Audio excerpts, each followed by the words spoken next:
साकड हे माग होऊ दे पहाट नवी आता होऊन जाऊ दे साऱ्या जगाला पाहू दे पडू दे पाऊल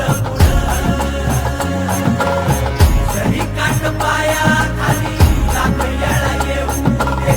पडू दे पाऊल मोठी लढाई र लढू मातीसाठी र गड्या मनगटाचं जोर लावून दाटला जरी अंधार एकजूट होऊ आज दिवा देऊ तेज धावून